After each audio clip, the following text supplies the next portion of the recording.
जब एक प्रतियोगी छात्र प्रतियोगी परीक्षा की तैयारी कर रहा होता है तो महज एक तैयारी नहीं कर रहा होता है दोस्तों, बल्कि उसके साथ जुड़ी होती हैं उसके परिवार की कुछ उम्मीदें उसके माँ बाप के बुढ़ापे का सहारा बनने की, उम्मीदें उसके घर में बहन की शादी करने की, उम्मीदें उसे अपने आप को समाज में साबित करने की।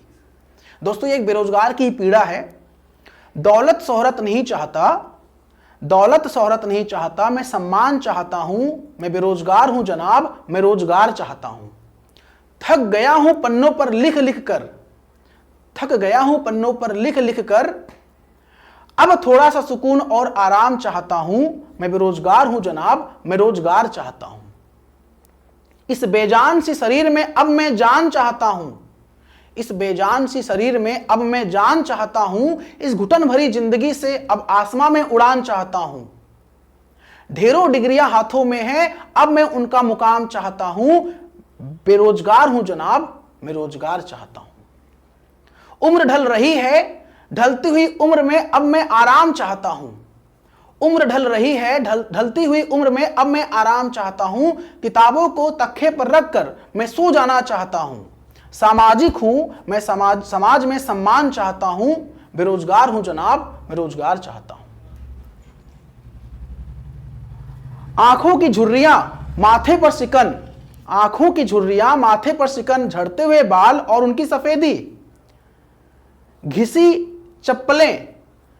आंखों की झुर्रियां माथे पर सिकन, झड़ते हुए बाल और उनकी सफेदी, घिसी हुई चप्पलें और पैरों में पड़े छाले, कांटों भरा सफर, अब मैं उनका हिसाब चाहता हूं। मैं बेरोजगार हूं जनाब, मैं रोजगार चाहता हूं। मां का त्याग पिता की परेशानियां में हटाना चाहता हूं। उनके कंधों का बोझ अब मैं उठाना चाहता हूं। मैं शिक्षित हूं, मैं शिक्षा का सम्मान चाहता हूं। मैं बेरोजगार हूं जनाब, मैं रोजगार चाहता हूं। ये जो मैंने बोला है दोस्तों, ये मैंने भाव प्रकट किया है, ये मेरे बेरोजगार दोस्तों की पीड़ा है, भाव है, जो आजकल वो इन पीड़ा से गुजर रहे हैं, जिनको मैं समझ सकता हूं या जो टीचर्स पढ़ाते हैं वो समझ सकते हैं, जो बेरोजगार साथी हैं वो समझ सकते हैं।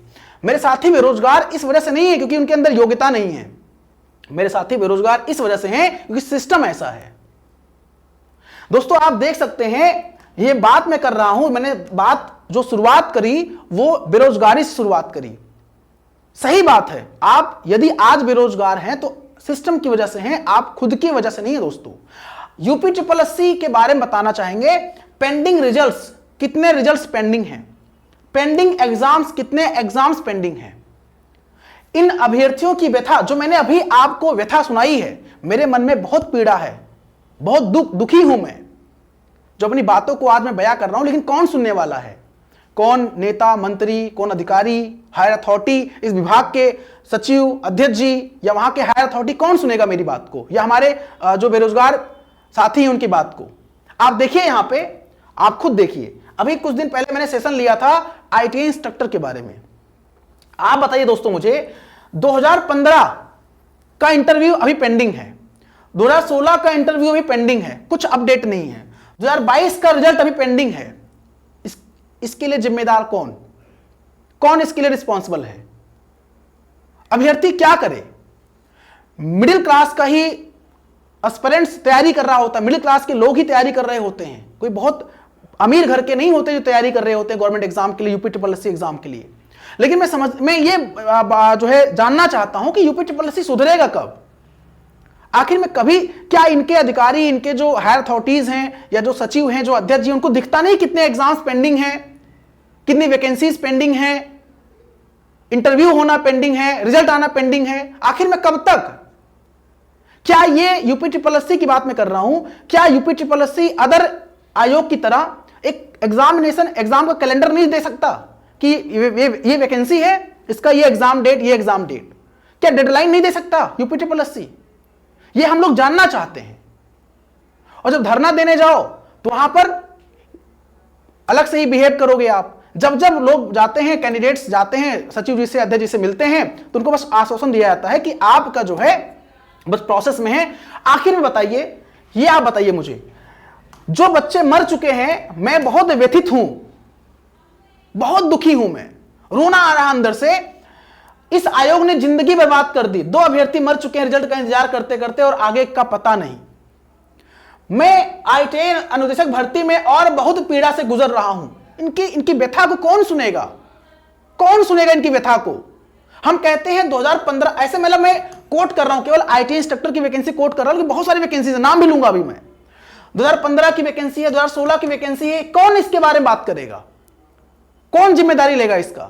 जो अभ्यर्थी मर चुके हैं, आप बताइए मुझे, कोविड के टाइम में कितनी समस्या हुई थी। प्राइवेट जो जॉब कर रहे थे, प्राइवेट जॉब छोड़कर, मुझे पता है इस वैकेंसी के बारे में, आईटी इंस्ट्रक्टर 2015-16 की प्राइवेट जॉब कर रहे थे। उनकी आर्थिक स्थिति मतलब खराब थी, सही नहीं थी, इसलिए प्राइवेट जॉब कर रहे थे।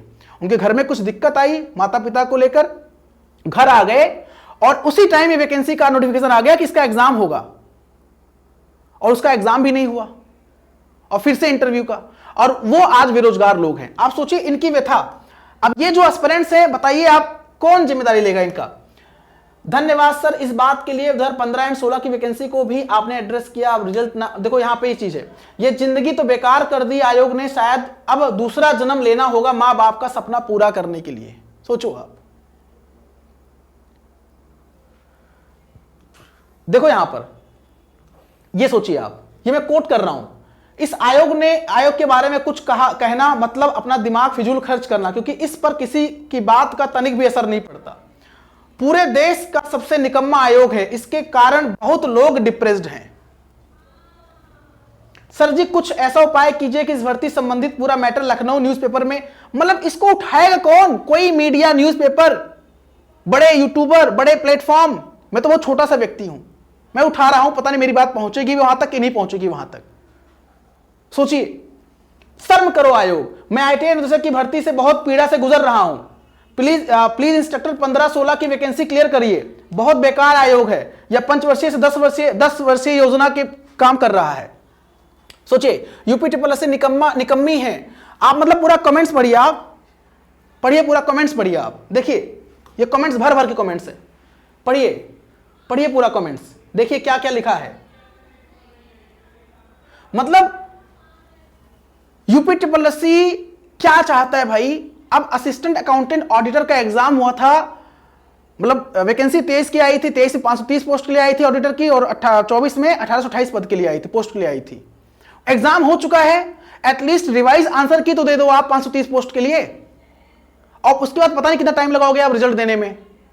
भाई जो बच्चा, जो अभ्यर्थी आवेदन कर रहा है, जो योग्य है, क्वालिफिकेशन जिसका मैच कर रहा है, वो भरोसा करके बैठा है, होप है कि हमें जॉब मिलेगी, उसके परिवार वालों को होप है, आसपास वालों को होप है, उम्मीदें हैं। सोचिए आप, तो किस स्थिति में गुजर रहा होगा, उसकी मेंटल हेल्थ क्या होगी, उसके लिए जिम्मेदार कौन होगा? भाई डिप्रेशन, आपके पास पैसा कहां से आएगा? आपका जो क्वालिफिकेशन है, आप डिजर्विंग कैंडिडेट हो, आप इसलिए बेरोजगार हो कि सिस्टम की वजह से आप बेरोजगार हो, आप अपनी वजह से बेरोजगार नहीं हो, और आपकी क्वालिफिकेशन अच्छी है, आप कोई ऐसा काम तो करने जाओगे नहीं। भैया आपके क्वालिफिकेशन से मैच करना चाहिए ना, आपका जो क्वालिफिकेशन है। अब ऐसे में आप बेरोजगार हो आप, और भाई बेरोजगार इसलिए हो कि आपने एग्जाम दिया, आपकी गलती इतनी है, आपने फॉर्म भरा, आपने उससे उम्मीदें रखी उस एग्जाम से, आयोग से, यूपी ट्रिपल एस से। गलती तो सही बात है आपकी, हमारी है, हम लोग क्यों फॉर्म भरते हैं, क्यों तैयारी करते हैं, सही बात है। यूपी ट्रिपल एस आयोग कोई मतलब नहीं है, यूपी ट्रिपल एस जो भी आयोग इस तरह काम करता है। सोचिए, जो मेरे कांटेक्ट में, मुझे बहुत मतलब रोना आया, अब मैं ऑन स्क्रीन मैं बस बयां ही कर सकता हूं, जब मुझे यह खबर मिली कि UP triple S ITI instructor 15-16 के कुछ अभ्यर्थी मतलब सुसाइड कर लिए। वो इस वजह से कर लिया, वेट करते करते। यार एज होती है, 10 साल गुजर गया है लगभग, और वैकेंसीज की यही हालत है। आपने यूपी ट्रिपल एस पेट स्टार्ट किया, आप पेट भी नहीं करा पा रहे हो। 2023 में पेट हुआ, 22 में पेट हुआ, 22 की वैकेंसी अभी एग्जाम नहीं हो पाया, 22 की पेट का, 23 की पेट के कुछ एग्जाम्स अभी नहीं हो पाए हैं, 24 में तो आप पेट दिया ही नहीं, आपने कराया ही नहीं, आपने पेट, मतलब 2024 में तो आपने पेट कराया ही नहीं। कैसे भाई? आयोग का काम क्या है? और उसके बाद आप मुझे बताइए, लेखपाल की 8,000 प्लस वैकेंसी पेंडिंग है, एएसओ की वैकेंसी जो है वैकेंसी पेंडिंग है, लोअर की वैकेंसी पेंडिंग है। आप डिसाइड नहीं कर पा रहे हो कि 2025 का हम पेट कराएं या पुराने पेट से जो है हम वैकेंसी दें। सोचिए, या ओपन भर्ती कराएं हम। अगर ओपन कराना था तो आपने पेट ही क्यों कराया, स्टार्ट किया? अगर भर्ती ओपन कराना था तो कराना था आपको। मतलब मन बहुत व्यथित है, मतलब रोना आ रहा है, सच्ची बोल रहा हूं मैं। और मैंने जब यह खबर सुनी कि जो मेरे साथ के साथी थे, जो अभ्यर्थी थे, वो नहीं रहे केवल इस वैकेंसी की वजह से, तो कितनी पीड़ा हुई होगी। कौन पहुंचाएगा ये बात सरकार तक या आयोग के अध्यक्ष तक? कौन वीडियो दिखाएगा मेरा ये वाला? हम लोग तो यूं ही बात नहीं कर रहे हैं ना भाई। हम लोग तो, हमें क्या चाहिए आप बताइए, हमें क्या चाहिए भाई? बेरोजगार के मैंने अभी 2-3 जो कुछ पंक्तियां पढ़ी हैं बेरोजगार के, अगर आपको अच्छा लगे तो आप कट करके शेयर भी कर सकते हैं, पहुंचा सकते हैं। जो जिम्मेदार व्यक्ति हैं आयोग के, सरकार के जिम्मेदार व्यक्ति हैं, पहुंचाइए उन तक, बताइए उनको यूपी में क्या हो रहा है। आप जब बीजेपी की बात में करोगे, आपकी सीट कम आ जाएगी तो आप बताओगे जो है फिर आप बैठक करोगे और बैठक करके छोड़ दोगे आप। मुझे अच्छे से याद है, जैसे आपकी सीट उत्तर प्रदेश में कम आई थी, मुख्यमंत्री जी आपने बैठक किया था यूपीट्रिपलसी आयोग के अध्यक्ष जी से। क्या उसका निष्कर्ष निकला? आपने तो 6 महीने में भर्ती कंप्लीट कराने को बोला था। पिछले जो पेंडिंग वैकेंसीज है, क्या पेंडिंग वैकेंसीज कंप्लीट हुई? क्या नई भर्तियां जो है वो आ रही हैं? पेट का क्या हुआ? बहुत सारे सवाल हैं, बहुत सारे क्वेश्चन हैं। जवाब कौन देगा? किससे पूछा जाए? क्या आप पेट नहीं करा रहे हो? क्यों? ये मतलब व्यथा है, अंदर से रोना आ रहा है। क्या किया जाए? अब कहना नहीं चाहिए, वही एक लोग बताइए अपने आप को खत्म कर दे रहे हैं भाई। उनका कहना यह है कि जब जो है जवानी फॉर्म डाला, आज बुढ़ा हो गया हूं मैं, अपने परिवार का मैं पालन पोषण नहीं कर पा रहा हूं मैं। जिम्मेदारियां हैं भाई। अभी देखा होगा आपने, एएसओ की वैकेंसी जब थी 19 की, उसमें एक भाई साहब आए थे, आपने न्यूज देखा होगा, वो रो रहे थे, बोल रहे थे कि मेरे परिवार वाले, मेरे बच्चे उम्मीद रखकर बैठे हैं कि पापा की जॉब लगेगी। बच्चे हो गए थे, बुढ़े हो गए थे भाई, जाहिर सी बात है बालों झड़ गया था उनका। जो मैंने भी बोला था थोड़ी देर पहले पंक्तियों में, वो सारी चीजें फॉलो हो रही थी कि आंखों की झुर्रियां, माथे पर सिकन, झड़ते हुए बाल और बालों की सफेदी, घिसी हुई चप्पलें और पैरों में पड़े छाले। भाई आंखों की झुर्रियां, माथे पर सिकन, झड़ते हुए बाल, बालों की सफेदी, घिसी हुई चप्पलें और पैरों में पड़े छाले, कांटों भरा सफर। अब इनका हिसाब चाहता हूं। मैं बेरोजगार हूं जनाब, मैं रोजगार चाहता हूं। सामाजिक हूं, मैं समाज में सम्मान चाहता हूं। शिक्षित हूं, मैं शिक्षा का सम्मान चाहता हूं। मैं बेरोजगार हूं जनाब, मैं रोजगार चाहता हूं। ये एक अभ्यर्थी कह रहा है, बेरोजगार अभ्यर्थी कह रहा है, वो योग्य है। मुझे अच्छे से याद है, कुछ वैकेंसी आपने रिलीज किया था, निकाला था, उसमें सीटें आपने खाली छोड़ दिया। आपने कहा योग्य अभ्यर्थी नहीं मिले आपको, योग्य कैंडिडेट नहीं मिले आपको। कैसे नहीं मिले योग्य कैंडिडेट? बहुत सारे योग्य कैंडिडेट हैं, आपकी मनसा ही नहीं है। क्या बोलूं मैं? दुख होता है, पीड़ा होती है। कौन सुनेगा? किससे कहा जाए? देखता हूं नेता, मंत्री, अधिकारी, जो भी ये विधायक, सांसद होते हैं या जो जनप्रतिनिधि होते हैं, देखता हूं जाके बैठक करते हैं मंत्री जी से या जो है मुख्यमंत्री जी से, और लिखते हैं फेसबुक पे, अपने सोशल मीडिया पे पोस्ट डालते हैं कि आज बैठक में माननीय जी से मुलाकात हुई और विभिन्न चीजों पे चर्चा, विभिन्न जो है मुद्दों पर चर्चा हुई। भाई कौन से मुद्दा? ये मुद्दा कहां है? युवा बेरोजगार है, ये मुद्दा कहां है? बस आप चाहते हो पुलिस की वैकेंसी आ गई, रोजगार खत्म, बेरोजगारी खत्म। पुलिस की वैकेंसी करा दिया, बेरोजगारी खत्म हो गया। टीचर की वैकेंसी कुछ अता पता है? उत्तर प्रदेश में अध्यापक की वैकेंसी कुछ अता पता है? एलटी ग्रेड की वैकेंसी का कुछ अता पता है? टीजीटी पीजीटी का आपने एग्जाम तक नहीं करा पाया अभी तक, और नई वैकेंसी तो आप रिलीज ही नहीं कर पा रहे हो। क्या ही बोला जाए? दुख होता है। मैंने बोला ना, कुछ कह नहीं सकते, बस ये कह सकते हैं, अपनी बात को सोशल मीडिया पर रख सकते हैं प्रॉपर तरीके से। जो जिम्मेदार व्यक्ति है उनसे मुलाकात कर सकते हैं, उनको बातों, लेकिन वही है ना, जिम्मेदार व्यक्ति जो लोग हैं उन तक बातें पहुंचाई जाती है। अगर वो सीरियस हो तब ना। उनको तो अपना पेट भरा है, बाकी क्या ही मतलब है भाई? अपना पेट भरा है, क्या मतलब है? सही बात है। तो मेरा कहने का आशा है, यूपीट्रिपलसी के ऊपर टैग क्यों लग रहा है पेंडिंग रिजल्ट्स का? पेंडिंग एग्जाम्स का, पेंडिंग वैकेंसीज का, अभ्यर्थियों की व्यथा क्यों नहीं सुन रहे हैं वो लोग।